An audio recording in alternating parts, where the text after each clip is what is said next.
Thank you, everyone, for coming. Please get settled in. We'll get the doors shut.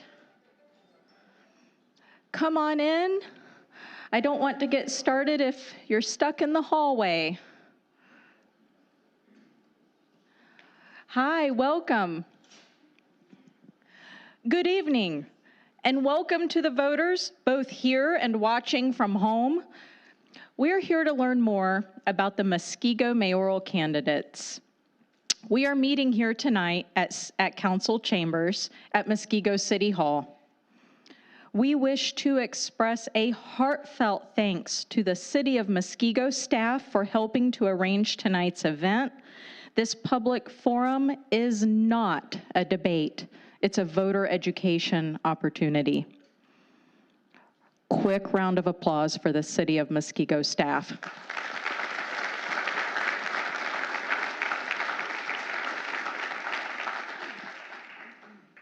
I am Kristen Lissman of the Muskego Women's Club. Would the other members of our club who are in attendance this evening, we can't be missed, wear a sea of red, please stand up to be recognized.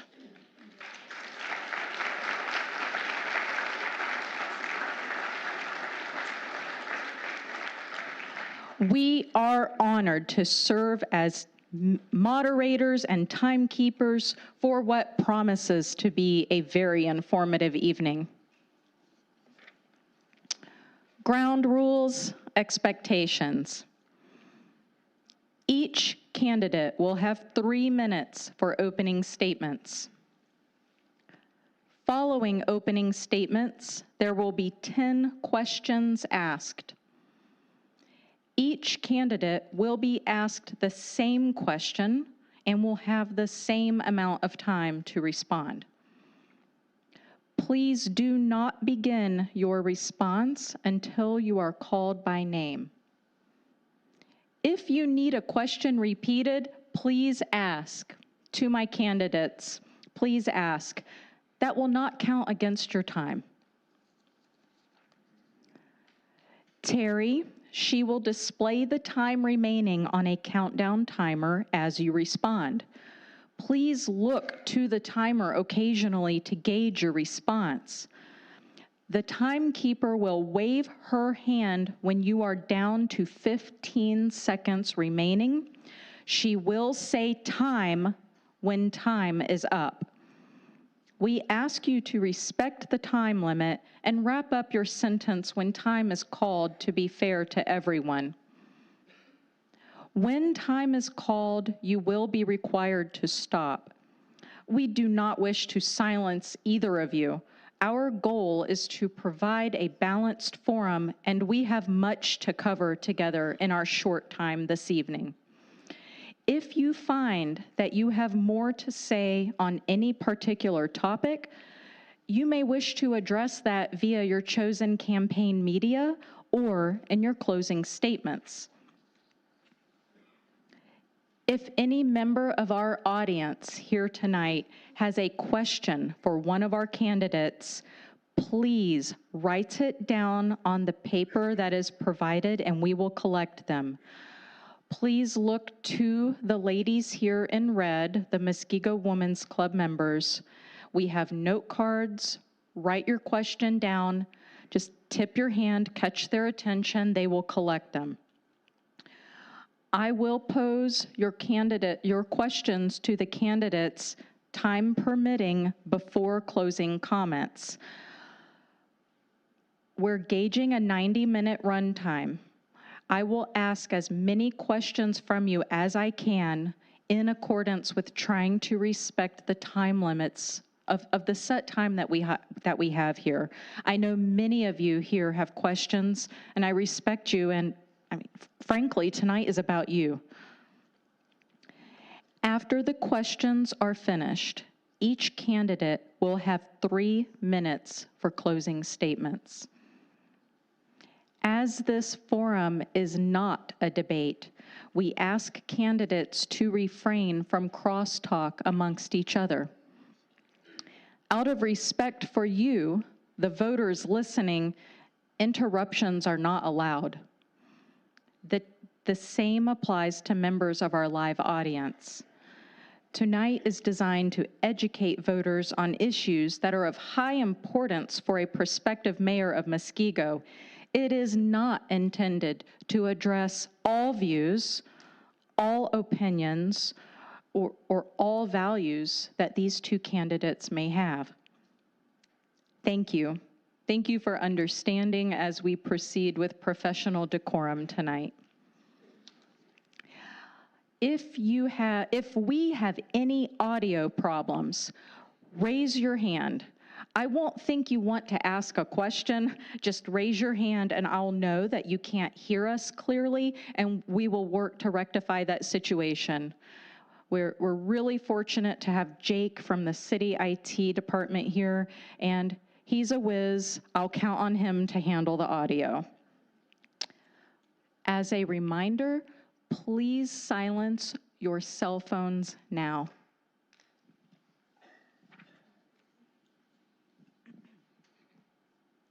Who is our mayor and what do they do? The mayor of Muskego serves as the city's chief executive officer and is responsible for ensuring that city ordinances and state laws are enforced, that the city officials faithfully carry out their duties. The mayor leads city government, oversees daily operations, manages the city budget, and works closely with the Common Council to develop policies that benefit the community. Other key responsibilities include promoting economic development, maintaining vital infrastructure such as roads, utilities, supporting public safety services, and coordinating the city's response during emergencies. The mayor also represents and advocates for Muskego at the county, state, national level. With a population of nearly 26,000 residents, Muskego is large enough to be a thriving city, yet small enough to remain a close-knit community. Our mayor is often someone residents know personally, someone you may see at community events, or at local businesses around town, while also serving as a public representative shaping the future of our city. Tonight is our opportunity to learn more about who they are and what their vision is for our incredible city. Let's meet our candidates. These two candidates are vying for the privilege of serving for the next 3 years as the mayor of Muskego. The spring election is Tuesday, April 7th. Now, without further ado, I'm pleased to introduce them to you now. Running for re-election is our incumbent mayor, Rick Petfalski, and our former mayor, Kathy Cheverati. The candidates will flip a coin to determine who goes first. Tails goes first, heads second. We will thereafter alternate whom is called upon to go first. Do any of the candidates have questions before we begin? Coin toss.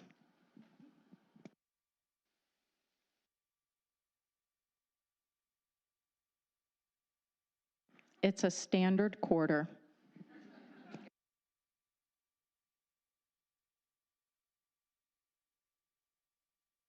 Tails has it. Would you like to flip? Okay.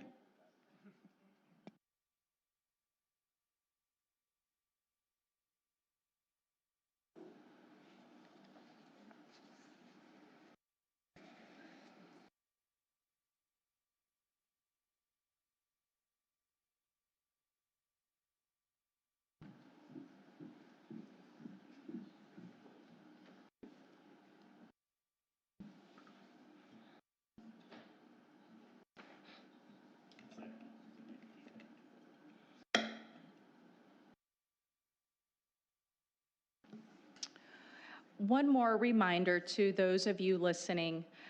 I would like to thank both candidates for not bringing laptops. We have designed this event to prevent the interference of any artificial intelligence responses. All responses, you can be assured, are truly from them and not with the use of artificial intelligence responses.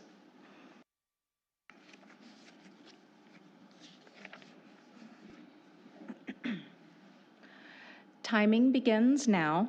We'll start with former Mayor Chevarati. Please take up to 3 minutes to give your opening statement.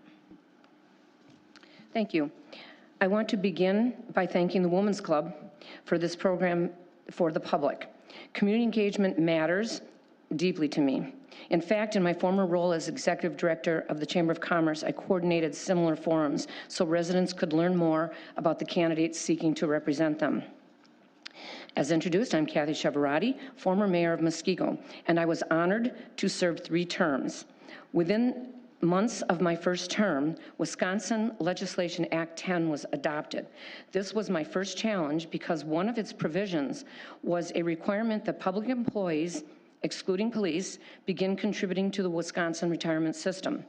And although the mayor's salary and benefits for my term had already been set by the council and were exempt from that requirement, I voluntarily chose to make those contributions. I believed it was the right thing to do. If city employees were required to contribute, then the mayor should be as well. The job of a mayor is a serious responsibility, far more than a photo opportunity and a social media post. It demands leadership, judgment, and accountability. I took that responsibility seriously then, and I will again. During my administration, we focused on efficiency and eliminating duplication of services. We merged the Department of Public Works and Utilities and Engineering. We combined parks maintenance with the DPW due to the overlapping responsibilities and transitioned to the contracted assessor model rather than duplicating the service in-house, and that was consistent with other cities. These changes streamlined operations and saved taxpayers hundreds of thousands of dollars annually. I also worked closely with the council on budget goal setting, which helped keep discussions focused and on clearly ranked priorities with public safety as the #1 goal every time. More recently, as a resident attending city meetings, I observed practices that concerned me, including blocked requests by aldermen to publicly discuss and vote on authorizing funds to address a $2.7 million budget error that did result in a $1.1 million shortfall. I witnessed muted microphones, incomplete agenda information, and visible disrespect toward some council members. A council can only make good decisions when it has full and transparent information. Open discussion through committees and council meetings is essential to making decisions with confidence and integrity. I understand that people are busy and not everyone has the time to follow through, but doing the right thing when no one is watching is integrity. That principle, along with transparency, accountability, and respect of the council, is what always guides me. Thank you.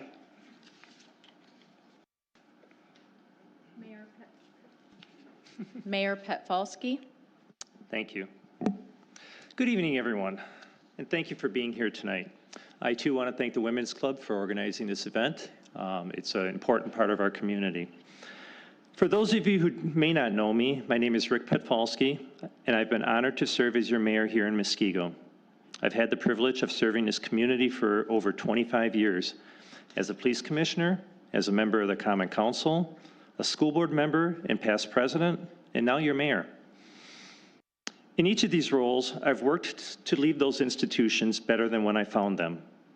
6 years ago, I asked for your trust and your vote with a clear set of commitments to improve communication, strengthen public safety, grow our business community, keep property taxes under control, and all while protecting the quality of life that makes Muskego such a great place to live and raise a family. Tonight, I'm proud to say we've delivered. Over the past 6 years, we've reduced our equalized tax rate from $4.07 down to $2.67, one of the lowest in the area, improved our bond rating to AA1, eliminated more than $17 million in debt, and saved taxpayers nearly $900,000 through refinancing of debt that we inherited from my opponent. In regards to what you may hear tonight, we have underspent our city operating budget every year I've been in office, returning almost $2 million in funds to our fund balance. And we've done all of that while expanding services, not cutting them. We've added more police officers on the street, created a dedicated lake patrol, improved parks and youth sports facilities, and strengthened our partnerships throughout the community. But I'm not just running on what we've done. I'm running on what still needs to be done. We need to continue evaluating our fire and EMS services to make sure that there are no gaps that could affect resident safety. We need to keep our police and public safety staffing strong so Muskego maintains a safe community it is today. And I believe the public should have a real voice in those decisions. We also need to keep improving our roads. We've made progress, but we need to accelerate it in a smarter, more cost-efficient way. And we need to have honest conversations about how we fund essential services. Right now, our system relies heavily on property taxes, and that's not always fair, especially for seniors and long-term residents on fixed incomes. Real change has to come from the state level. And I have experience working with legislators in Madison to help move meaningful legislation forward, because communities like Muskego shouldn't be left with the tools we need to fund basic services in a fair and substantial way. The election is about momentum. We've made real progress, but I'm not done yet. Let's keep Muskego moving forward. I'm asking for your vote. Thank you. Thank you. Question 1, Mayor Petfalski. What are the top 3 challenges facing this community, and how would you address them? I love going first.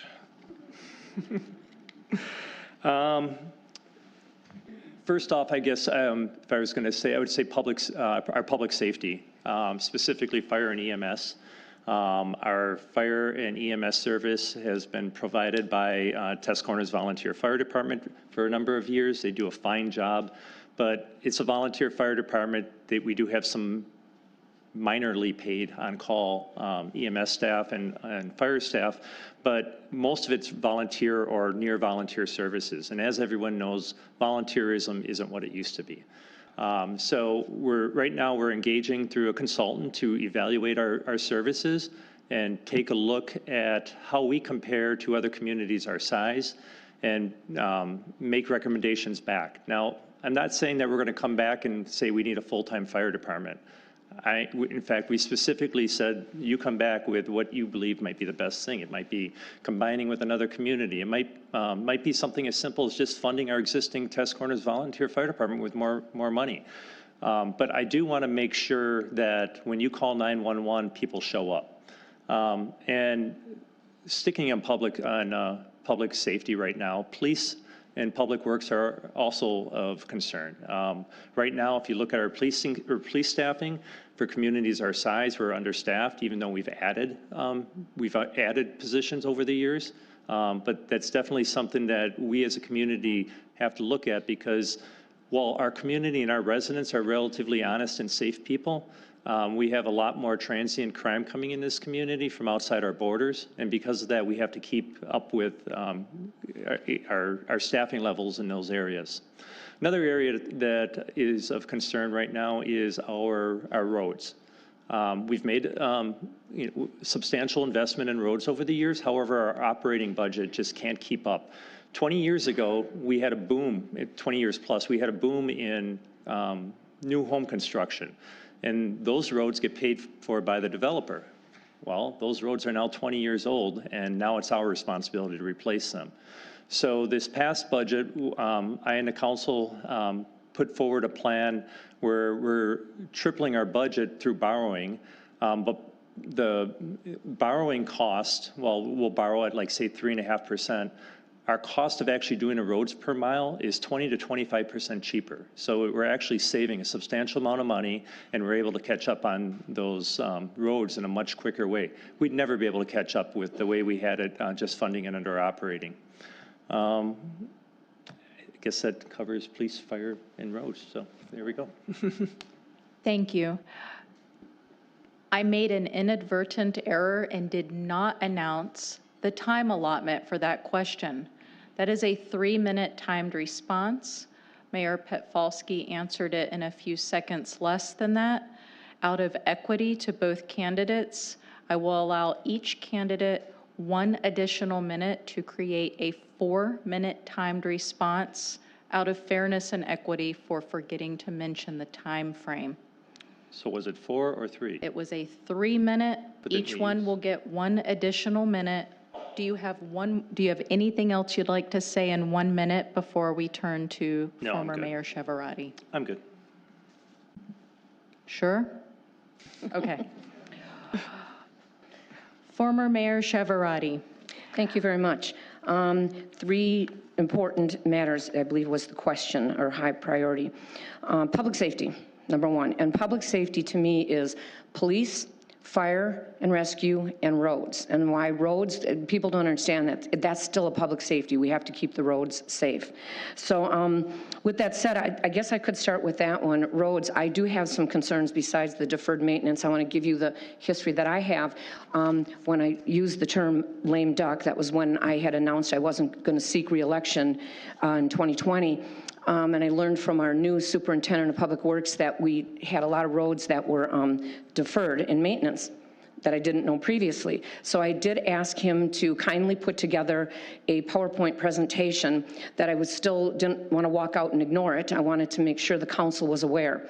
So we did the PowerPoint presentation, and annually, on average, maybe about $2 million a year we get in landfill funds. So I made a recommendation and a suggestion. Of course, I was a lame duck. They didn't have to listen.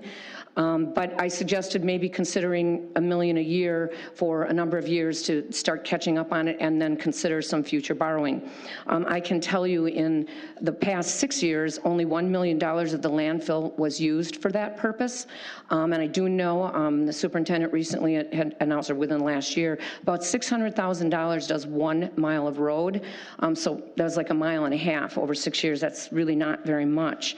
The other concern I have with roads is the budget, when I left, was always have an annual, most cities do, they have an annual road budget, and we had $750,000. When I came into office, we were less than that. I have to be honest, I don't remember the amount, but I want to say around $500,000, maybe less. And I grew it periodically over the 9 years that I was in office because I knew the value and the importance of it. This current budget this year, for the first time, that road budget is cut in half from $750,000 down to $375,000.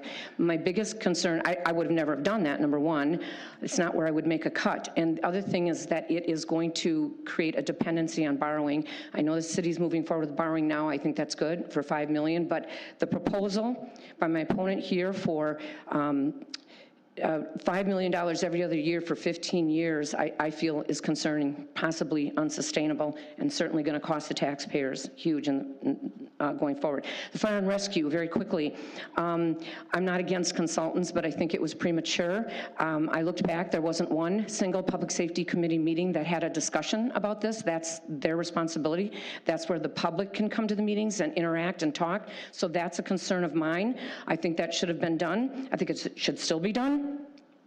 And I also attended, and I know my opponent was there as well, a Waukesha County Business Alliance breakfast in January, where County Exec Paul Farrow announced he will now be moving forward at looking at a county-wide fire and rescue. So I think that's something to look at, and I don't know where the communication fell here, because that would be, you'd think that'd be something that would be known.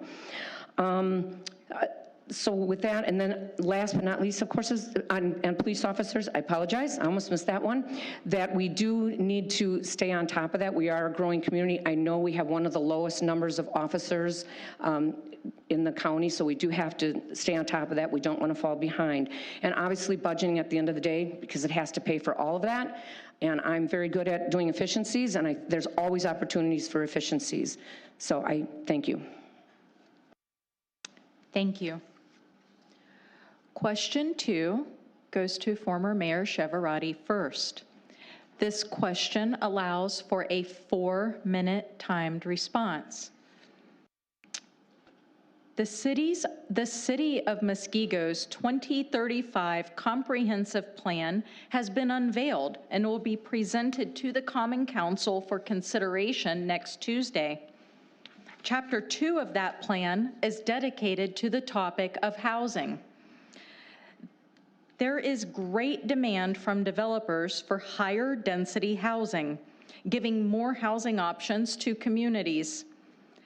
Higher density housing is also, at times, a contentious issue in communities across the country.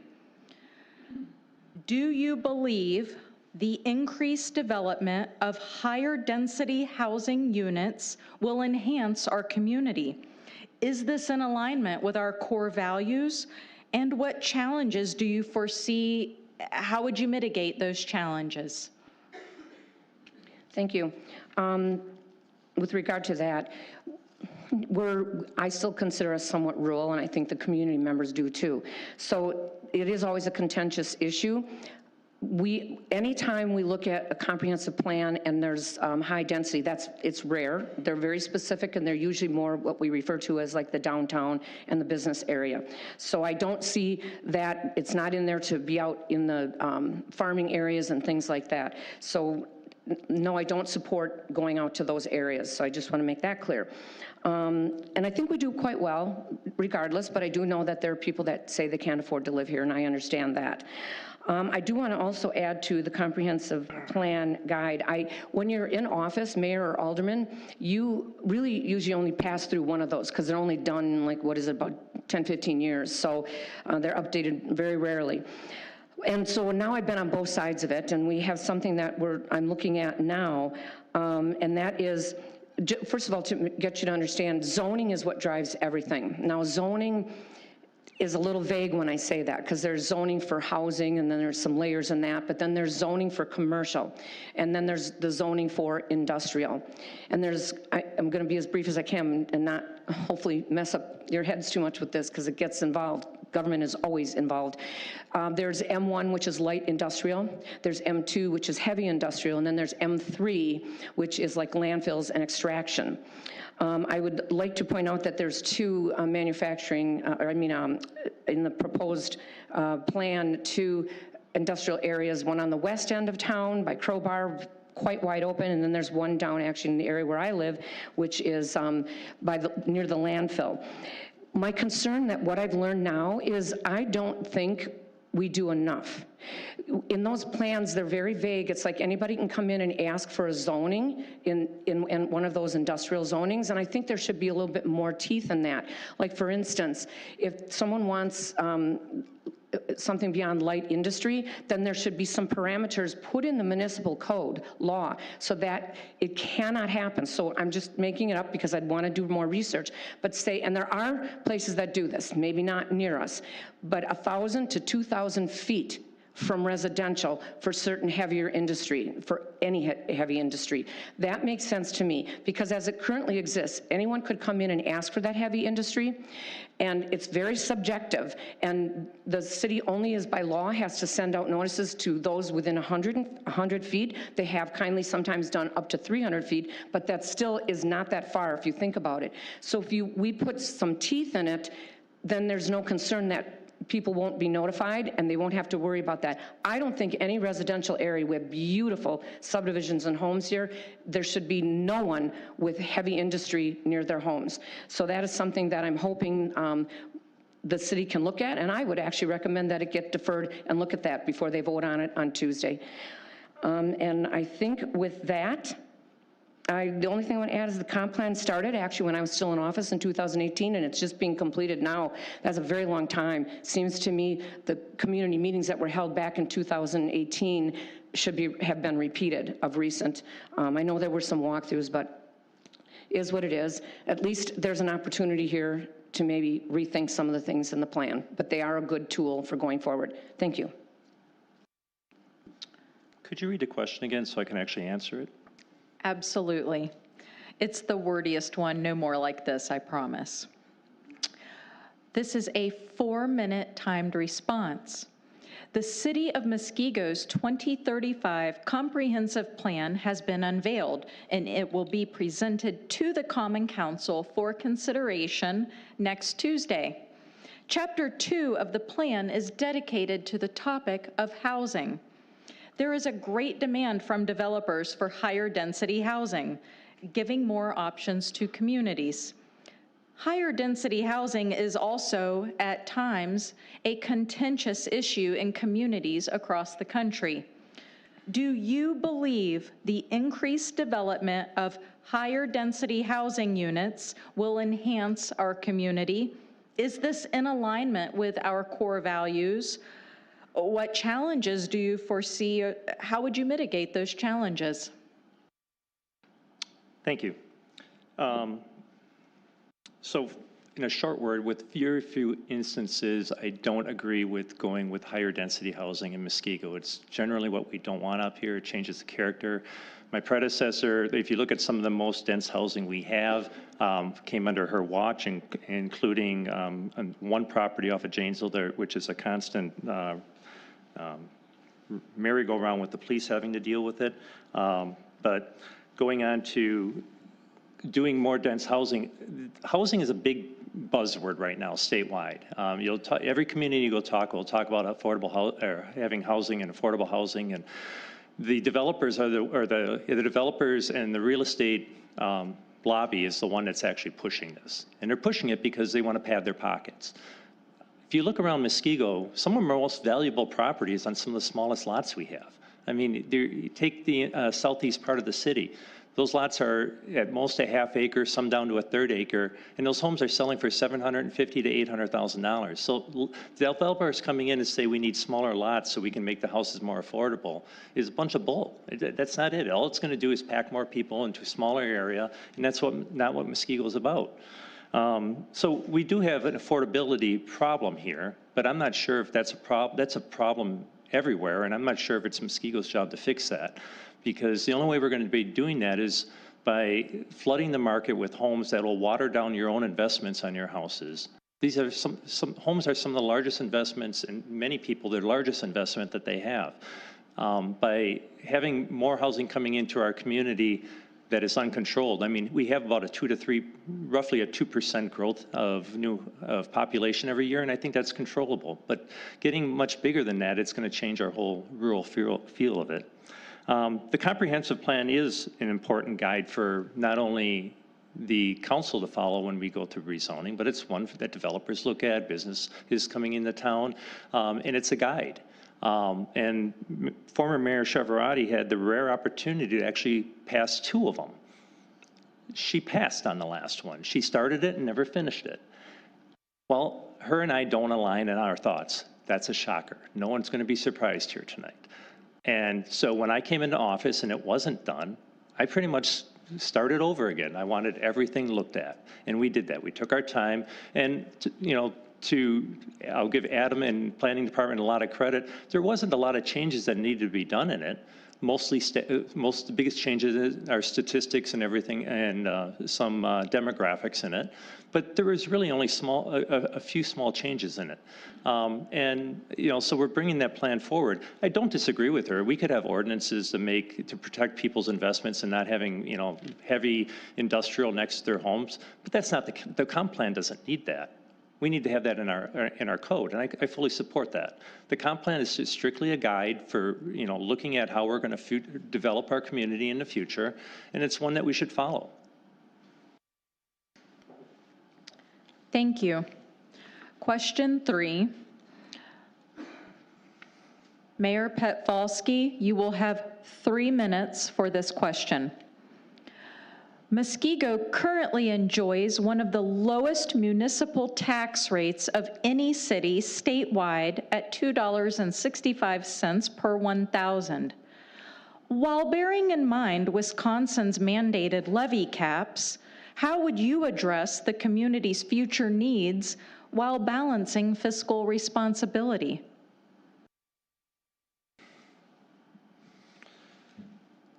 So, as much as I'd love to take credit for having the lowest overall tax rate in southeastern Wisconsin for any community over 10,000. I can't, and neither can Kathy or John before her or anyone else. Muskego's always been a very frugal community, and it's something that, quite honestly, I don't think any of us would get in this chair if we didn't support that. So we do.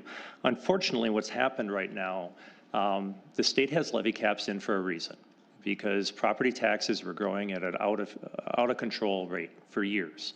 Not necessarily here, but statewide. I mean, you look at people in Milwaukee County, and they would see double-digit % increases every year. So the state stepped in and put caps on it, and those caps limit your new money essentially to net new construction. Everything built minus anything that was there before that got torn down to rebuild it. So in Muskego, what does that mean? It means that we get roughly anywhere, well, since I've been in office, we've gotten a high of 1.8% of new money to a low of 0.8% new money. Unfortunately, like one of the years where we got 0.8% new money, we also had 8 to 9% inflation. You know, so our costs are going up, but our income or the revenue we're getting isn't. And I don't think the solution is to raise property taxes. As I said earlier, property taxes, I think, are a dumb tax. I think it's disproportionately unfair to people that are on fixed incomes. I mean, there's people that live in this community that bought a home on the lake, say, for $100,000 50 years ago or 40 years ago. Now they're retired, and that house is worth like $1 to $2 million, and they can't afford the taxes. And all they did was live there. We have to find a better way of that, and unfortunately, we can't do that as a local community on our own. But what we can do as local leaders is communicate with our state legislature and lobby for that. And I have done that on a number of different occasions for different legislation and gotten it passed.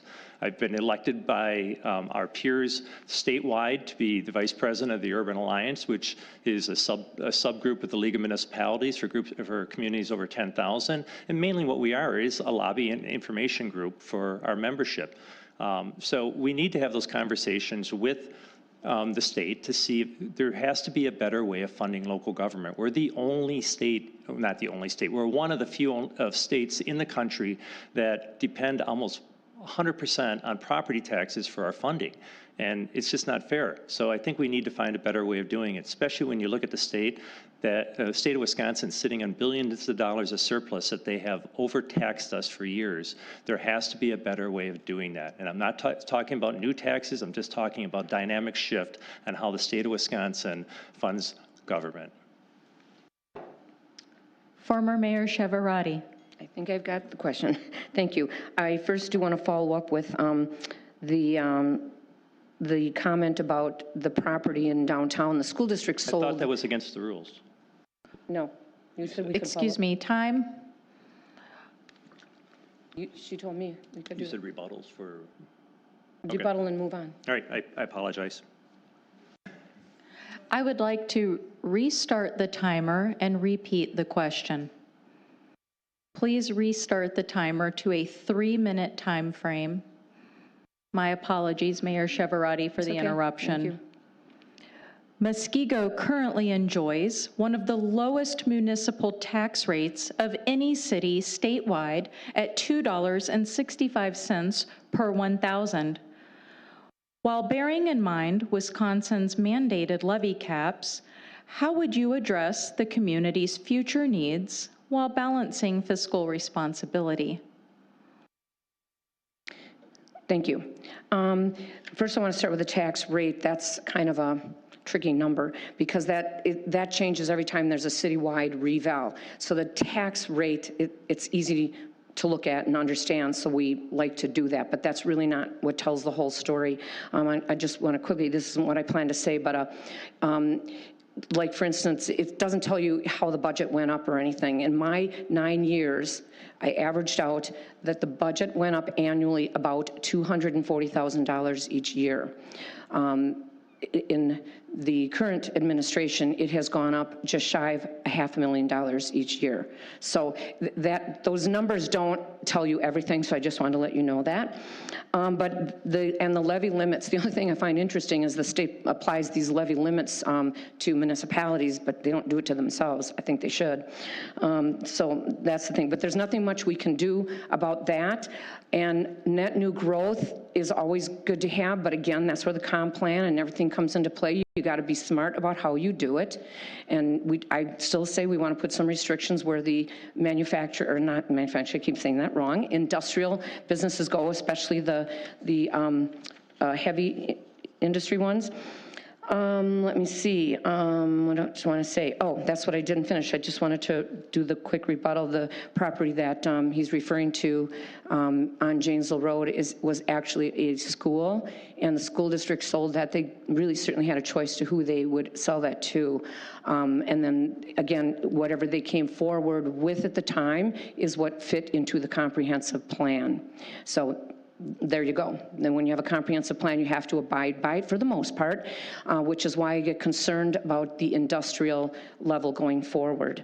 I think other than that, hitting the tax levy, I think we're getting there very close now. That's why I think we need to look at efficiencies. And I'm going to say it again.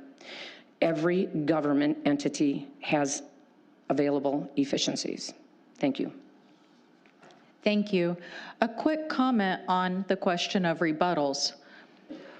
Rebuttals are not usually permitted. This is not a debate. When a candidate has that 3-minute time frame to answer the question I pose, one may use those 3 minutes to speak to really whatever they wish. Out of respect for the voters, we hope that we're answering the questions. But to address the definition of rebuttal, we don't do back and forth in terms of debate style, if that's understood.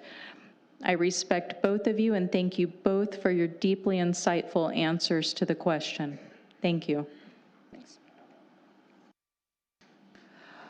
Question 4 goes to former Mayor Cheverati. You will have 2 minutes for this question. Many residents in Muskego desire more local options in terms of recreational activities. Some of these examples might include the construction of a community center, pool, splash pad, senior center, sporting courts, and recreational programming in general. What is your vision for bringing more recreational activities to Muskego, and how would you implement your plan? Thank you. First and foremost, my main focus, my number one focus is public safety. I am never going to deviate from that. And I think we're falling behind in some areas. We're even looking at moving away from a volunteer fire and rescue. And certainly, we all know that's going to cost us more. But it's important. It needs to. We need to make sure we do this properly. We also don't want to let ourselves fall behind on police officers as well. And then the roads that are in dire need. So I'm just telling you right now, that is my number one focus. All the other things are lovely. We have a lot of lovely things, and we will have more lovely things going forward. But the public safety is going to be number one. And for all those other things, they need to go through committee. As I said, a lot of committees have been bypassed. They need to go through the process, and if they are approved and the community supports them, then they would go into the 5-year capital plan. And I've not heard, I've been meeting with a lot of people, I've not heard a big drive for any one of these things that were just mentioned, not a huge drive. There's always individuals, I get that. I'm not saying that those things won't come forward, but they do need to go through the process and only come forward after public safety is getting addressed with the roads, the police, and the fire and rescue. Thank you. Mayor Petfalski, I'll repeat the question. I think I got it. You're good. Okay. You will have 2 minutes for your timed response. So you always look at what needs versus wants are in a community. And there's no way any of us can look at me straight in the eye and tell me that recreation and community centers and all that would be a need over police, fire, public works. So that's always going to come first. However, in Muskego, we are blessed to have a landfill and cursed at the same time. So part of the blessing part of that, or an economic equalizer, is part of the landfill that we get is about 10% of the $2 to $3 million a year that we get from the landfill has to be used for parks and expansion of parks. We also collect money from developers as they develop each lot. They have to pay a certain amount. So that all goes into a park dedication account that can be used for things like that. So to answer your question, for things like splash pads and things that were being asked for by some members of the community, I would support using that kind of money for doing that. And we have a funding source on it that's not property taxes. So, and it has to be used for that. So I would support going that direction with it. Yeah, I agree with, the best committee out there is the public. And I wonder what committee we missed when we built this building and the one next door that's required by our own ordinances to go to referendum. That was just bypassed. So we get this preaching of skipping committees. I don't skip committees. Everything gets approved by the council. The council is made of the committee. There's subsets. But when we had an opportunity to ask the public before we spent nearly $17 million on these two buildings, and I'm not arguing and saying our police department wasn't needed. That building definitely was needed. This one, I don't know. It's a cheap building. It looks nice. It's got lots of problems, and it should have been built better, and it should have gotten the public input. Thank you. Some of the members of our audience arrived late after we introduced how the forum will run.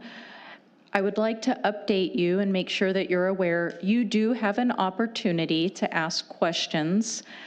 At the end of my questions, you may write your questions on a card. Look for the Women's Club members who are wearing red.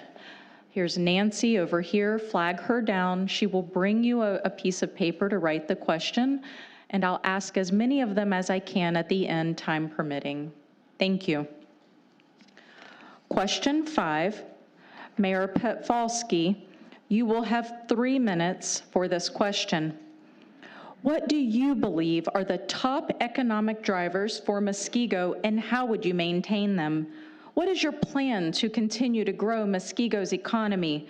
What new opportunities should we be investing in to ensure our future is bright? So, why do most people move to Muskego? I guess that'd be one of your economic drivers, and it's the schools. Unfortunately, from the city standpoint, we're probably fortunate for the schools, the mayor doesn't have much say in that. But what we can do is support and partner with them when we can. So we do what we can to make sure that we have a good educational system in this community, and we do.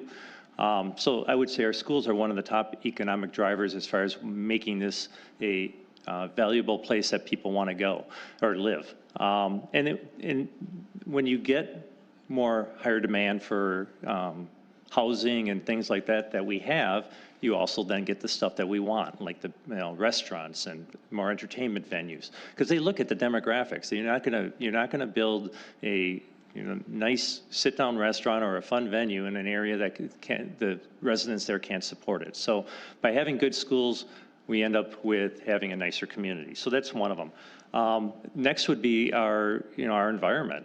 I mean, we're blessed to have these beautiful lakes.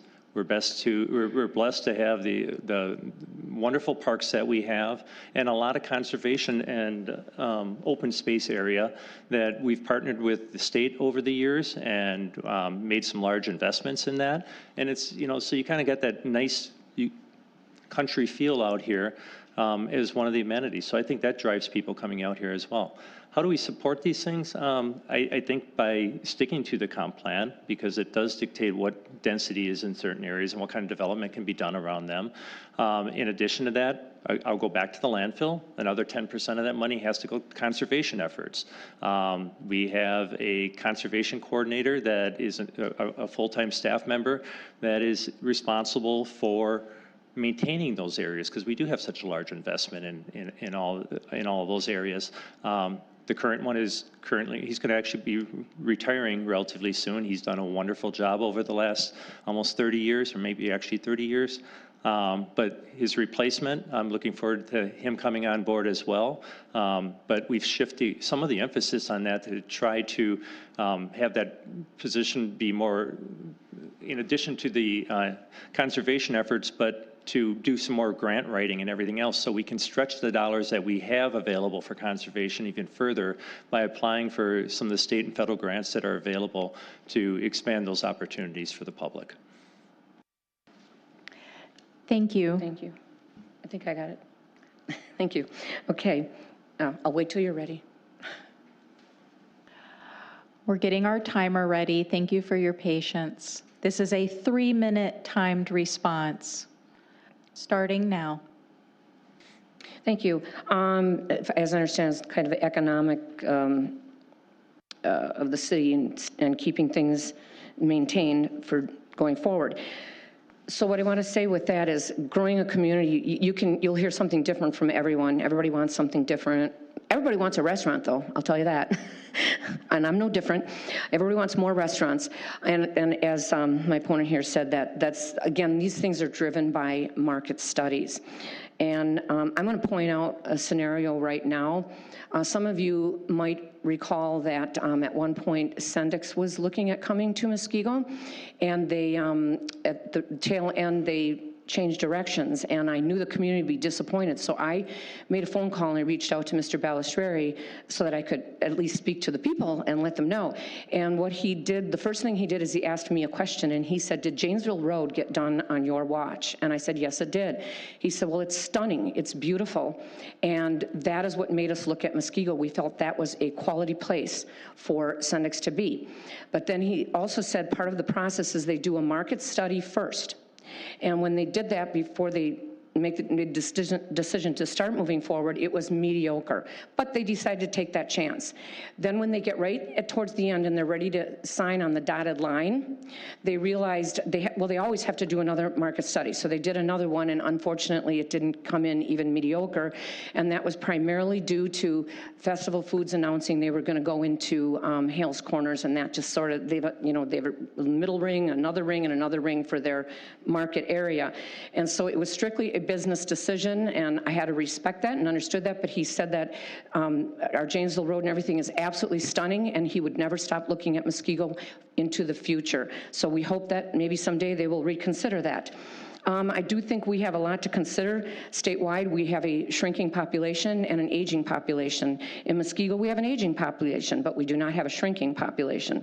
And those are all things that have to be considered as we move forward. And I also want everybody to understand, with some large commercial businesses, sometimes comes more theft and things, not from our residents, but that's now another stress or pressure on the police department. So we always have to balance things out.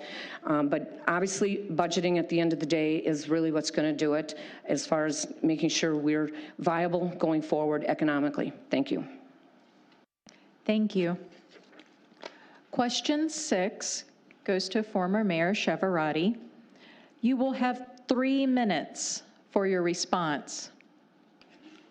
Employers across the country are facing difficulties when it comes to attracting and retaining high-quality employees. Muskego is no different when it comes to our workforce. We are all facing similar challenges. How do you plan to attract and retain quality personnel that provide our services?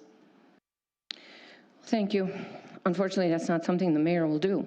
Maybe just for the city employees. But what I just said earlier, I had attended actually the State of the City, and a representative from Wisconsin Manufacturers and Commerce had spoken. What I alluded to a little while ago is we have statewide that affects us as well, because not all of the people who work for our businesses here live in Muskego.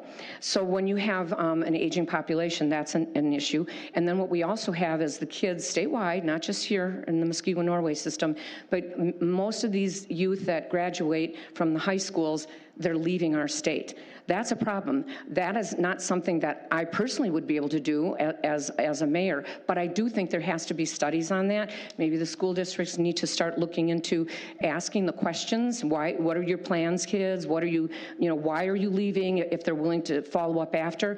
I mean, I think that more is for the schools, because we have to attract the people, and I don't know what attracts them to stay here. Maybe it's just simply the climate. I do not know. So with that, I just missed something on the other one, and I want to say it kind of relates to this too. When we talk about what attracts people to come here, you can talk to any realtor. It's not just here. It's wherever they're going to buy a home, and it's the school system, quality school system, which we have, and low taxes, which we have, and a safe community, which we have. But the safe community could slip away if we don't stay on top of that. And then schools, I mean, we're all facing this. Schools, cities, we're all facing this dynamic of aging population and the birth rate significantly down. I think this is something that we all have to take seriously, and that means everybody's got to take a look at all their budgets and how things are going to change for going forward. Thank you. Thank you. Mayor Petfalski. Can you read that again? I think I'm... Question 6. You will have 3 minutes for this question. Employers across the country are facing difficulties when it comes to attracting and retaining high-quality employees. Muskego is no different when it comes to our workforce. We are all facing similar challenges. How do you plan to attract and retain quality personnel that provide our services? Thank you. So I'm going to interpret that when you say Muskego as meaning the city of Muskego. At least that's how I'm going to answer it, because I don't have input on how Inpro keeps their employees and everything else. So I think first of all, you treat your employees with respect. You give them opportunity. You make sure they have time to areas to grow. You provide quality training. You listen to them. You try to find out how you can let them, or you try to find out what roadblocks they might have to be successful, and you get through them. You invest in them, and you make sure that they get a fair wage. I'm not saying, you know, we're government employees. No one should be getting rich here. But you do have to look at what other government entities are paying, and make sure that your salary range is in line with that. And I think another way is you try to get creative. This workforce, I've been a small business owner for 30 years, and it used to be what they looked at 30 years ago for why they wanted a job is completely different than it is now. And one of the things they want now is flexibility and time off. And you know, time off is actually more important to people than what they get paid, it seems. So you got to get creative. I think one of the things that we've done recently in Public Works the last few years is, and it's a win-win for us, is we switched the guys in DPW, we switched their hours roughly between Memorial Day and Labor Day. Instead of working 4 8-hour or 5 8-hour days, we have them for 4 10-hour days. And then we also have staffing on Friday that rotates in so we're covered if something happens. But what that does, it's a win for them because they get a 3-day weekend throughout the only time we have nice weather in Wisconsin, which is not nearly long enough. But the good part for the city is mobilization every day for their projects takes a lot of time. And once they're there, you kind of want to keep them there until they get the project done. And those 2 additional hours makes a huge difference on how effective Ryan and his crews can be and how much work they can get done. So we got to look at being creative and out of the box. I talked about training earlier. You know, that's one of the things. Recruiting a police officer nowadays is it's very difficult. And then when they come, they're all free agents. They'll bounce around, go from one agency to the other. Those aren't problems that we had years ago. So one of the things we do for that is we have some state-of-the-art training where that is not offered in other communities. And some of it's VR, where they wear headsets and have opportunity to get stuff they had nowhere else, and that's an attraction for them. The other thing that we do is we need to grow the careers, and by growing I mean we need to invest in new people coming into it, because instead of stealing from each community left and right, we have to find ways of growing the staff. Thank you. Question 7, Mayor Petfalski. Public safety, police, fire, public works is a paramount issue for Muskego as we continue to grow. We are consistently ranked as one of the safest communities in the country. Though, as growth continues, planning ahead is important to maintain the safe and prosperous community we enjoy now. If reelected, please explain a key part of your plan for how you will promote, advocate for, and/or enhance public safety services. Oh, that's great timing. That is a 3-minute timed response. I didn't get to finish my last one, so I can just carry on with that one.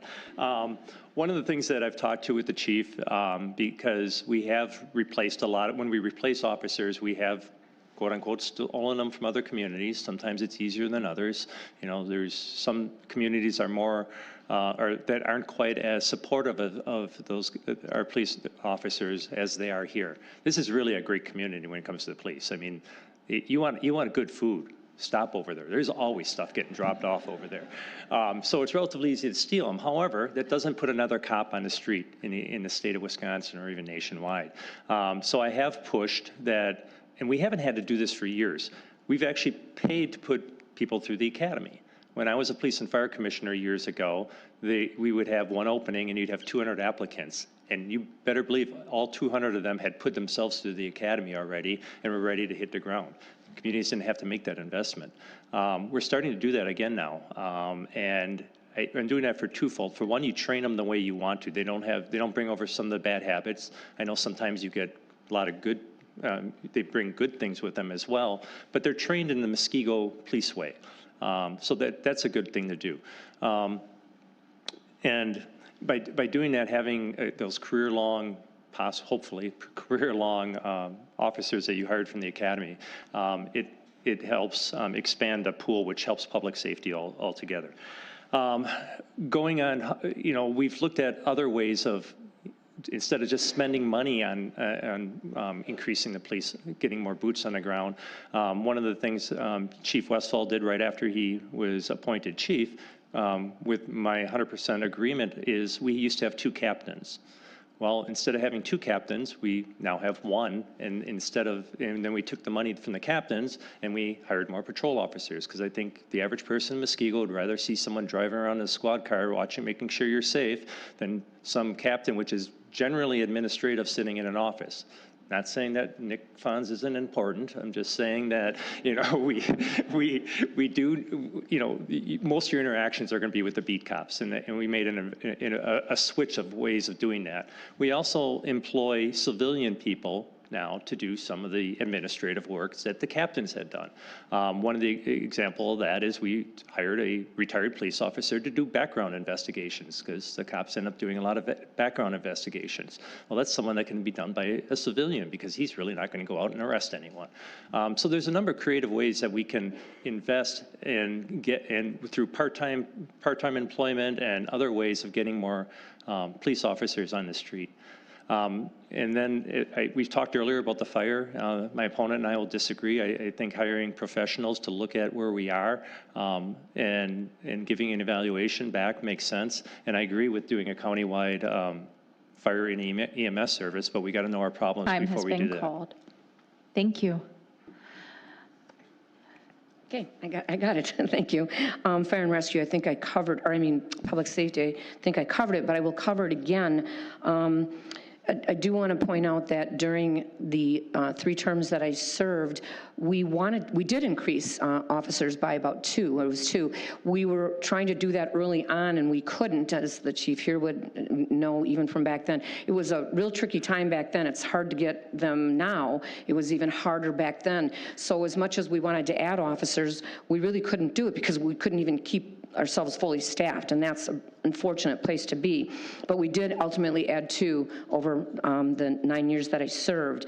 And I also appreciate, I want you to know that you do know that there is Coffee with a Cop program out there, and I appreciate when I've had coffee occasionally with the chiefs, I could understand just occasionally when I wanted to know what was going on in the community long before I was considering this run again.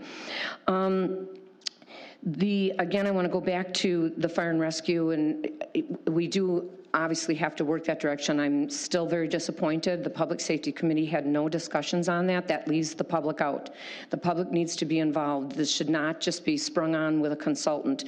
I feel that was premature, and it could, maybe don't even need a consultant. I don't know. I'm the kind of person who likes to roll up their sleeves and do the work, and that's what I think you would expect of someone that you elect into the office.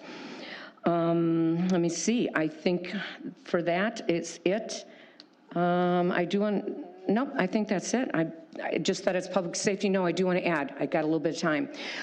What I want to do is return to budget goal setting with the council, because it's not just up to the mayor, it's the entire council. And when we work through and walk through that process, then we have the majority on the same page, if not everybody.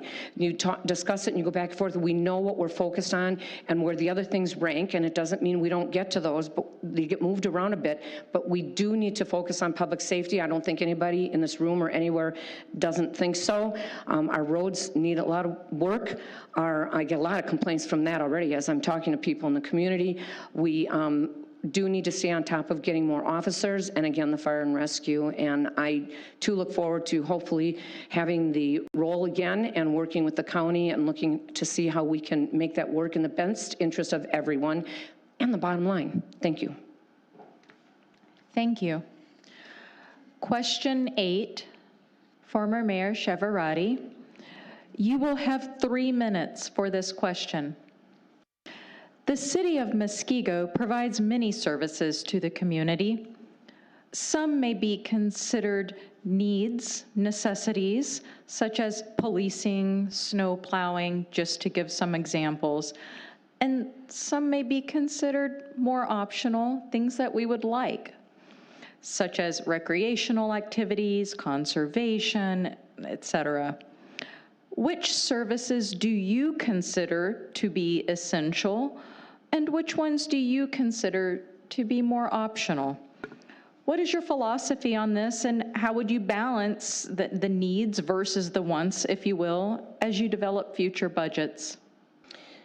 Again, it would be a collaborative effort with the council creating the budget goals, and hopefully with always public safety at the top, as it was when I was there before. And all those extra things are good, and they are extra, but that doesn't mean we don't want them and we don't like to have them, because that adds to the quality of the community. And I think we're very fortunate already.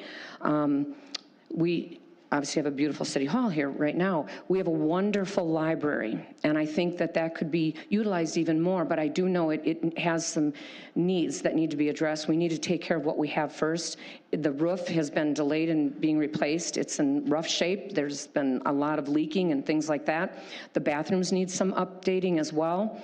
And we have maybe some rec trails that need some attention, and those are very popular. But we have a lot of good things. The first pickleball courts, by the way, came into Lions Park during my time served as mayor, and I know they're extremely popular. Trying to think, we have many things, the sports fields, so we have a lot of things, but we also have to be mindful that the population is aging, and we are not getting the birth rate is way down. We cannot let go of that. We have to keep that in mind as we move forward on everything that we do. Thank you. Mayor Petfalski. Thank you.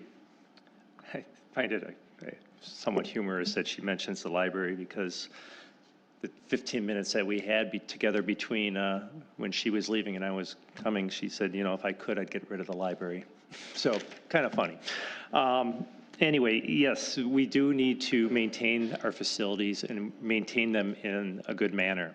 And the roofs, I agree, they need to be replaced, and they're on our plan to do that. We do not get to print money here, and we do not raise taxes without having thoughtful plans. So the roof is on the 5-year capital plan, and I believe it's, you know, one of the things, I think it's scheduled for next year, actually.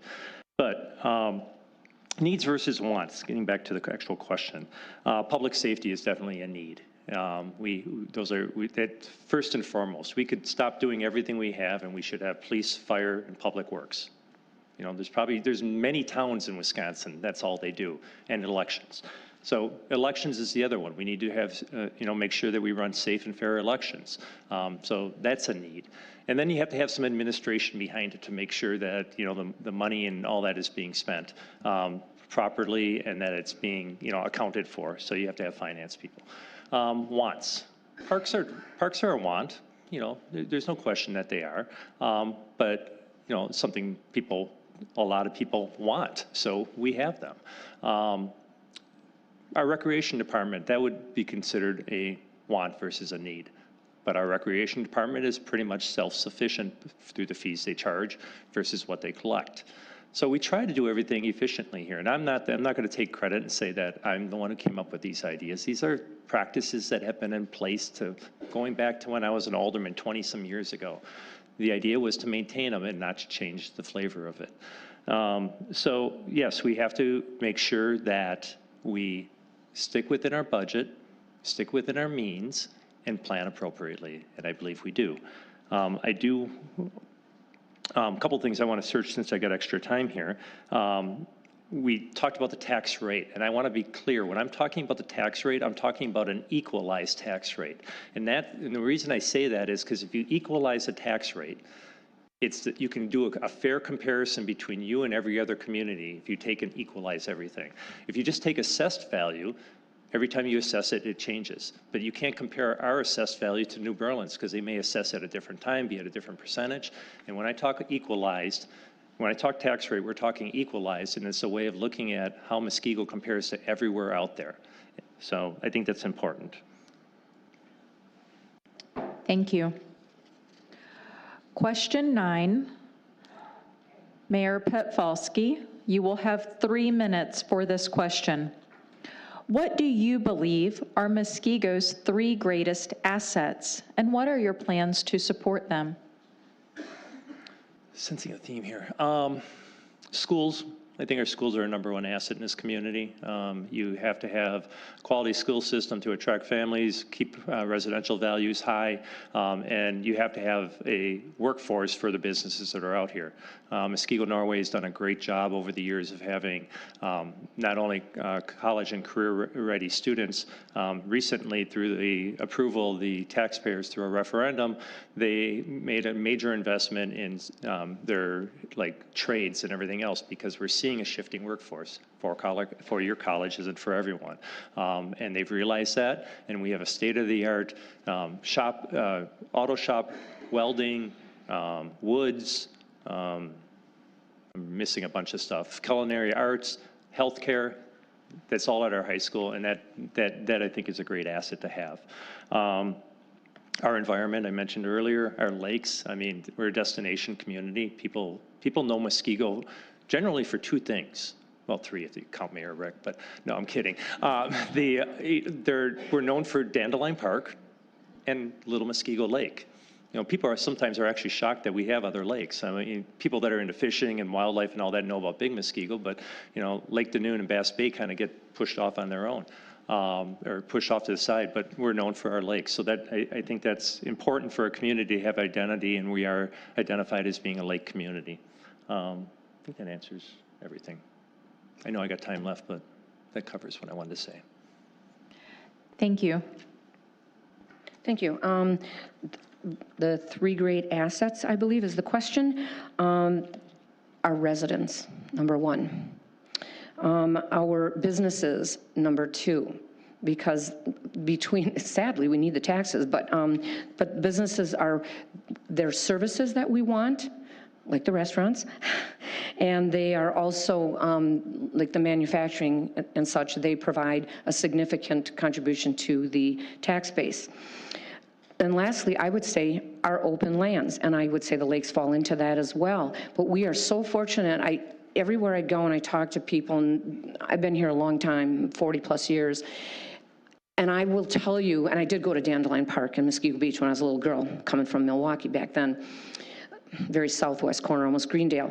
But what I want to say is that we have this rural feel here. We're very close enough to the airport. We're close enough to downtown Milwaukee if we want to venture there. We're close to a lot of things, but we get to feel like we're far away and it's comfortable.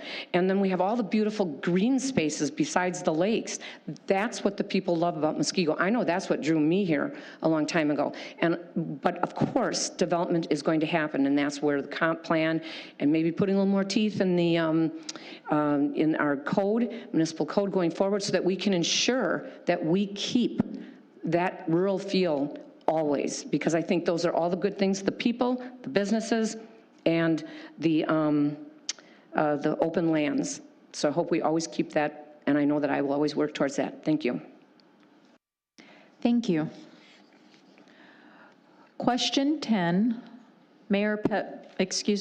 former Mayor Cheverati. You will have 3 minutes for this question. During your present or former time as mayor, what was your greatest challenge and why? What have you learned from this, and how will it impact the decisions you make in the future? Okay, thank you. I think it's something that's going to always be. It just comes with the territory. When you have 26, close to 27,000 people in the community, everybody has things that they want, okay? And you can't, as the saying goes, you can't please 100% of the people 100% of the time.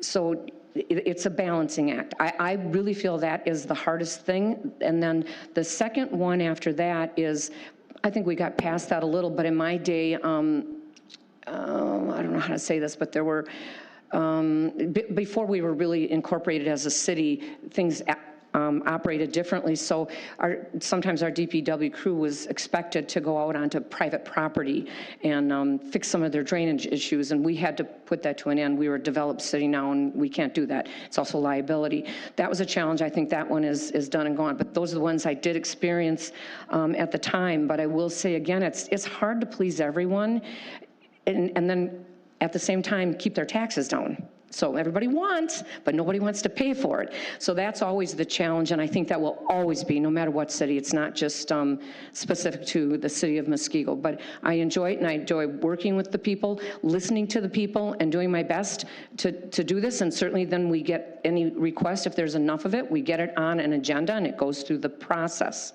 through the committees, and then onward from there, and potentially, if it's something that's viable, it gets into the 5-year capital plan. Thank you. Thank you. Can you read the question for me? Yes. Question 10, you will have 3 minutes for this question. During your present or former time as mayor, what was your greatest challenge and why? What have you learned from this, and how will it impact the decisions you make in the future? Thank you. The flooding last summer was the greatest challenge I ended up having. It's heartbreaking seeing people's life savings literally going down the drain. And we're a local, small community. We don't have the resources to solve all their problems, nor should we. I mean, there's different responsibilities as you go up the food chain and government, but we are the boots on the ground. And we did what we could during it. We did, I think, like Ryan and his crew and our police department, and I got to stop naming because I'm going to miss some very key people during this, in our clerk's office. They were in here first thing Sunday morning. I was making phone calls. I was traveling during the flood, when the flooding was broken out, and having the communication that our staff had to be able to address and help people was phenomenal. But at the end of the day, there's people that they got very little money from FEMA. Their insurance didn't cover it because they weren't in a floodplain. They had raw sewage in their basements. And all their possessions that were down there were just covered. You can't just clean that off. You have to throw it away. And these are like wedding pictures and, memorabilia and everything. So yes, that if you're talking about the thing that was most difficult in my term is having the problem there and not having a ready solution. What I was thankful for is one of the first things I did when I got in office was every community has an emergency management plan. usually a pretty big plan that someone spent a lot of time putting effort into. And unfortunately, in our community, and I'm not saying we're the only one, it collects dust. It's done, it's put on a shelf, and it's not a living, breathing document. One of the first things I did when Chief Westfall got in is I said, we're going to start drilling this. So we started doing simulations, like there was a tornado and we would have dispatch and the police and public works, and we would all drill on how do we react to this. And we did that. We've done that a number of times, and that really paid off that Sunday morning when the floods came, because all of these people that are sitting around the edges and the ones that aren't here knew how to work together. And it eliminated like picking this book up and like, oh, what am I supposed to do and who's next? We made some changes in the plan. The police chief used to be the head of the emergency management. That doesn't make sense because most emergencies require the use of your police and fire chief. So we took our director of public works, who has an engineering degree and working knowledge, and we made him he still works with these people on it, but that plan saved us hours and saved some people a lot of money. Thank you. Please allow for a brief break while the other members of the Women's Club present questions from the audience. Brief break. Stand up brief, yes, or sit right? 5 minutes.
Thank you, everyone. Thank you so much.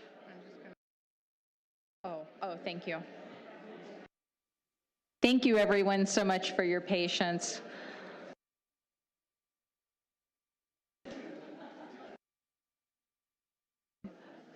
Three questions here. I don't know who asked them. I don't want to know, to maintain a fair and balanced forum. Each question will provide for a 2-minute response. The first question, Mayor Petfalski will start his response. Timer's ready. Thank you. Mayor Petfalski, what does transparency mean to you in government? I think that's pretty transparent. It's being open. It's, explaining what you're going to do ahead of time you do it. It's communication, which is a huge part. It's accessibility. It's not getting what you want, because I get accused of transparency issues with people that ask for stuff that we can't do or shouldn't do, or it's not appropriate to do at the time. And I get accused of being non-transparent on that. I get accused of all kinds of stuff, but that's part of the job. But yeah, transparent, I think it's being open, honest, and forward with everyone. So can I use the other minute and a half to go over other stuff? Or You have 2 minutes to use as you please. One thing I do want to touch about is former Mayor Cheverati keeps on harping and talking about committees. And I just want to make sure here everyone understands the committees are made up of our aldermen. It's not like we're skipping anyone. So when we take something to the committee of the whole, or we just go to council with something, we're including everyone in the process. We're not excluding people, because if you go to a committee, not everyone's on that committee. And you might not get the input of all the aldermen. But if you bring everything forward, everyone gets an input on it.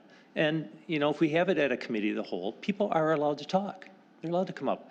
And we don't act on things overnight. Things are out there. People have an opportunity to talk. You got to be accessible. I don't spring things on people. I talk about it in the community and get ideas, and that ties into the transparency part. Is you let people know what you're going to do before you do it. Thank you. Thank you. Transparency is near and dear to my heart, and I don't fully agree on that explanation. Using committees, I guess I'll start with that, and I'm going to go right to something. Last year, January, February, March, and April, there were no finance committee meetings. That's a standing committee. All committees are important, and that one is a little extra important. Their role and responsibility, actually per state statute, is to review all contracts and all financials. I found it very strange that there wasn't one finance committee meeting almost the first half of last year. But then the other interesting thing is, you've heard about the budget error. I know lots of times that I watched the aldermen asking to get an agenda, which they could not do, and this is not transparency. Future agenda items is at the end. It's typical of every agenda for a municipality, and he unilaterally removed it so that they couldn't do it, and making it harder. That's standard, and it should have stayed. But that's one. But this finance committee meeting that did not happen for almost the first half of last year, after they've been asking to discuss a budget matter, the final $1 million payment for that road, Hillendale Road and water main project, went out in March of 2025, and without a finance committee to have the extra eyes, that's their role. You can't have them, you have the committees so that you have a few breakout and they look deeper into each issue. That's the purpose of it, and the public there to interact. And yes, public can speak at council meetings, but you only get 3 minutes, and you have to speak at the beginning of the meeting. Your agenda item doesn't come up till later, and having sat now in the audience long enough and talking to the people, I would like to look at, with the council, changing that to that they can choose to do the 3 minutes at the beginning or at the agenda item. Thank you. Thank you. The next question, 2 minutes. Former Mayor Cheverati. As a senior citizen, I am very interested in our city providing a senior center that would allow us to get more involved with other seniors. I know the library is providing some rooms for the community, but I wondered if there are plans to provide a senior center for the senior citizens, possibly using the old police building. Okay, are you ready? I apologize. Okay. I'm not a fan of reusing the old police building. I want to make that clear. The council, through committee, voted before I left office to tear it down. That council through committee voted again since I've been gone, and it still sits there being told there isn't any money, but there's been money for plenty of other things, and he's now touting that it may come in under budget $500,000. The other reason I don't support that building, it's not a very large building. I know it, you might not understand. I've been in it numerous times. It's had flooding significant over the years. There's undoubtedly some mold, but that can all be fixed. But the thing is, it's not a really good building. I think it's a Band-Aid. If you're going to do a community center, I would like to go through, or senior center, but you would want it for a broader use. I would not want to have a center for just one specific age group or anything else. That needs to be another transparent thing that goes through the process of a committee, and we talk about it very openly if the community wants it. And I'm going to say one more time, comes after public safety. Thank you. Thank you. Mayor Petfalski. So that building, one of the reasons we looked at it is, first of all, they voted to use the building for cold storage before she left, and there was. Apologize. They voted to use the building for cold storage, and it was at a committee. It never went any past that. She had many opportunities to bring that forward. She had like 3 or 4 opportunities to bring that forward before she was mayor. She never did. So if that's what they really wanted to do, they should have done that. So I was left with this building, and questions we're still getting. What are you doing with the old PD? So I formed a committee, let anyone who wanted to be in on it be on that committee. I think we had, and I could be off by 10 people, but roughly 20, 25 people showed up. And they were given the charge of, let's investigate what the building's capabilities, what shapes it in, and what it could be used for. And, you know, anything from tearing it down to repurposing it to something else. The long and the short of it is the committee came up with a plan to use it as a multi-purpose community center. Their estimates from the architect at that time was about $3.5 million. I presented a $5 million number to the council because the last thing I want to do is say it's going to be 3.5 and have it come in at 4. So we had this $5 million number out there. Average impact on the average tax bill would have been about $30. But you know, I just, if that's what the committee came up with, that's what we presented. Ultimately, council decided that's not what they wanted to do. That's fine. It is a question that comes up a lot, especially as we have an aging community. Like parks, I don't know, you know, if we can get creative and use some landfill funds to kind of find a solution for that. But we do have an aging community, and that's one of the things that they're looking for. We can't be all things for all people, and as the former mayor said, we do have to prioritize public safety and our needs versus our wants. Thank you. The third and final question from our audience tonight that we have time for, and please forgive me, we are running a few minutes behind time. I thank you all for your patience. I simply could not have tackled the amount of questions that were submitted, and I wish I could have. This question was passionately written. Please be patient as I detail the dialogue. And for the candidates here, please interpret as you will. I am given I'll start with the question. I'll cite some of the things the writer cited, and I'll ask the question again for clarity. The person asks, will the candidates commit to having an open and honest dialogue in regard to the need to improve the city's multi-use trails, such as the Muskego Recreational Trail? This writer was well researched. The next application cycle for the federally sponsored Transportation Alternatives Program is due October 2027. This is the deadline to participate in the program. The program turns a local $200,000 investment from the park's landfill funds into a $1 million project. I am given 4 reasons why this community member believes we should be utilizing federal funding. Reason 1, for 10 projects awarded grant by SEWRPC in 2026, the paving of Muskego's rec trail would have ranked 2nd in priority and highest priority. Number 2, the city residences pay federal taxes. Why not bring some of those dollars back into our community? Reason 3, the city needs to acknowledge there is a problem. Muskego is the only municipality that uses reclaimed asphalt as a trail surface in the state. This is an extremely poor surface for a multi-use trail. The surface and its conditions severely limit its use by residents. Reason 4, the city of Muskego is only one of the few municipalities in southeastern Wisconsin that have access to We Energy's interurban ROW network that does not operate paved trail surface. Over 100 miles of paved trails currently exist through 14 communities on We Energy's abandoned streetcar ROW. And I will circle back to the question.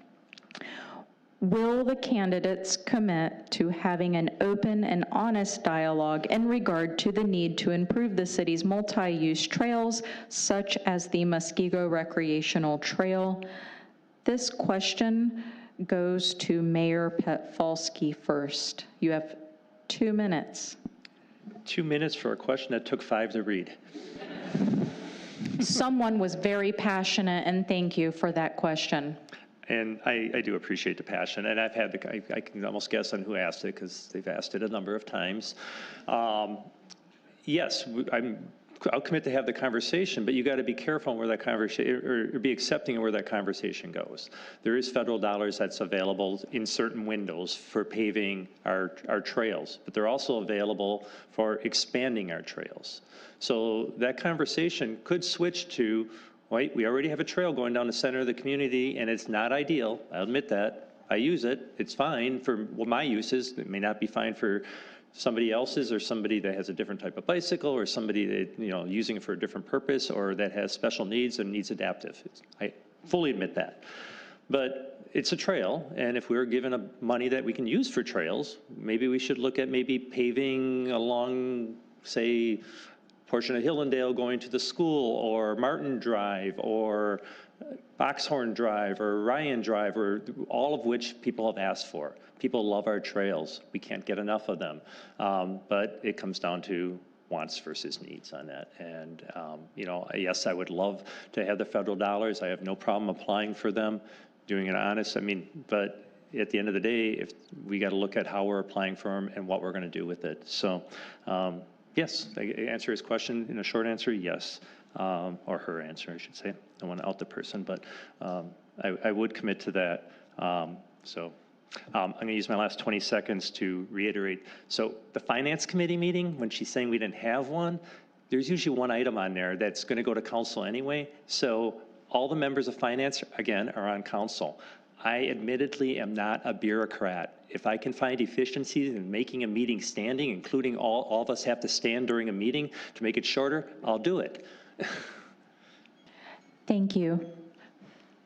Okay, before I answer, oops, I gotta wait. I apologize. I'm too fast. I'm ready? Okay, you ready? All right. I want to follow up on the old police station. I want to give you the facts of clarity. In January of 2020 is when the committee of the council members voted to tear down the office part, but look at maintaining the garage for cold storage, not the entire thing. They voted for that same thing again recently under the current leadership. So I just want you to know. So, and I left in April, and between February and March, we had all the COVID measures, so everything shifted gears. There were not many opportunities to get that done, so I'm just letting you know. There's been 6 years since. So with that said, And I also support the library expanding for senior programs and stuff. Okay. The reclaimed asphalt is not good. I have a son that lives in a different state. They have trails everywhere, and he would tell me right now that's horrible. I think he owns like 4 bikes. It's his world. So with that said, I do think this is part of the capital, or the, excuse me, which would be capital, it's part of budget goal setting again. This is where the council and I would work together to set these goals. It has to get in there somewhere, and then you work through it. And one of the criteria could be, if we can apply for the grants and we get them, then that would be a criteria for moving forward. So we need to take care of what we have, the library, the trails, all the things that we already have, and not add more until we've taken care of the things that we do have. And of course, last but not least, is all of our public safety. Thank you. Thank you. We will move on to closing statements at this time. Former Mayor Cheverati, you have 3 minutes for your closing statement. Thank you. I want to thank the Women's Club for hosting tonight's program, again, because opportunities like this are important so that the residents are informed, and that makes strong communities. Again, I'm Kathy Cheverati, and I was honored to serve 3 terms as mayor in the past. As I mentioned in my opening statement, I led by example, more specifically voluntarily contributing to the Wisconsin retirement system. My roots in Muskego run deep. I began my service with the Muskego Women's Club shortly after moving here, where I later served as a president for the club and continued as chairman of the festival committee, a member of the Historical Society, and a member of the Moose Lodge. I was also honored to serve as the first executive director for the Chamber of Commerce. Our community thrives because of both of our dedicated small businesses and the larger employers, and I have always been proud to support all of them. My commitment to Muskego has never been about politics or personal gain. It comes from a genuine passion to serve.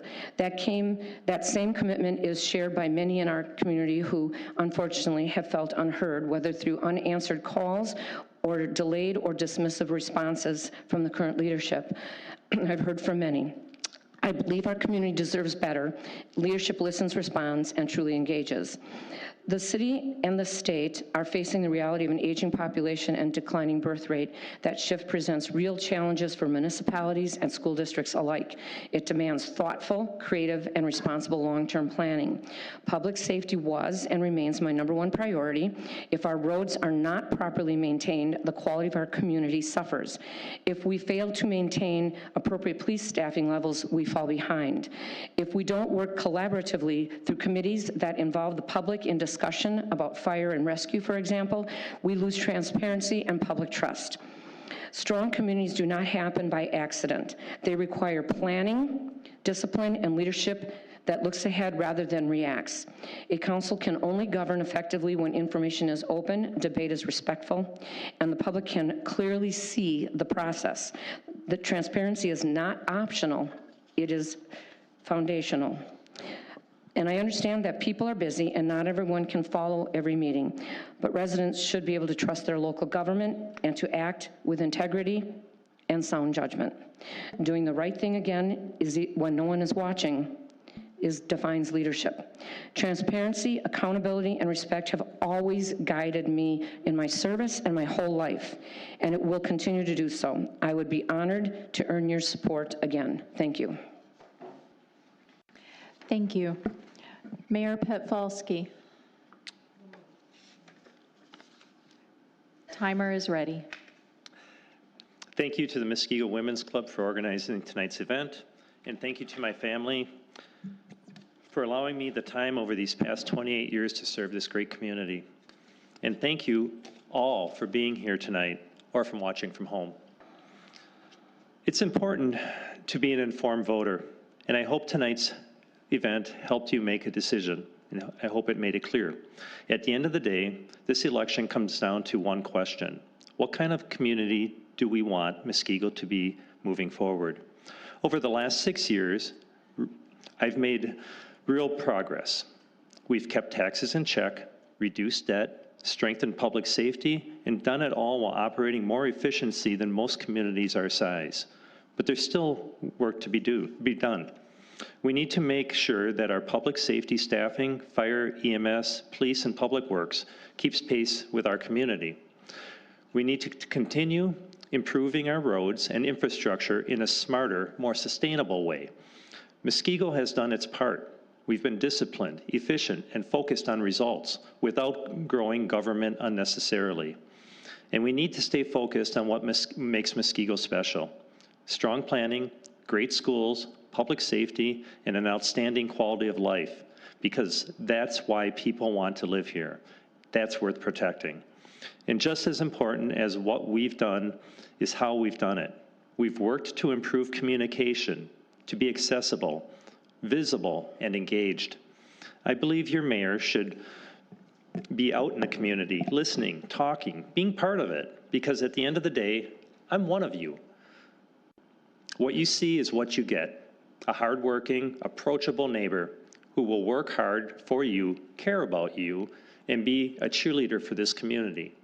I've worked to build partnerships, not put up walls, because we all need to work together to make this community great. We need to be one warrior. At the same time, we must continue to involve the community in the decisions that matter most, whether it's public safety, infrastructure, or major investments like this city hall we're talking in. You deserve a voice. Now I know campaigns can get noisy, and there's been claims that are made that are exaggerated or simply not true. But everything I've shared tonight can be backed up by facts and proven in my proven track record. Have I been perfect? No. But I've always taken responsibility and worked to move Muskego forward, because this isn't a job for me. It's my home. I'm asking for your vote to continue to serve, to keep Muskego moving forward, and to keep building on the progress we've made together as one warrior. Thank you. Thank you. I would like to close this evening by saying congratulations to these two candidates for their civic awareness, passion, and dedication to public service, and willingness to run for re-election for mayor of Muskego. Thank you for sharing your thoughts with us tonight. Hearing from you is invaluable to our voters. This short time together was important in helping voters be well informed. Once again, thank you to the city for hosting us, and to Jake, our technical expert, and all the staff here at Muskego City Hall. We know tonight was possible because of their dedication and hard work for our community. To those listening and watching from home, thank you for sharing your time with us. Please vote. You make all the difference in our community. Good night from the candidates and from the Muskego Women's Club.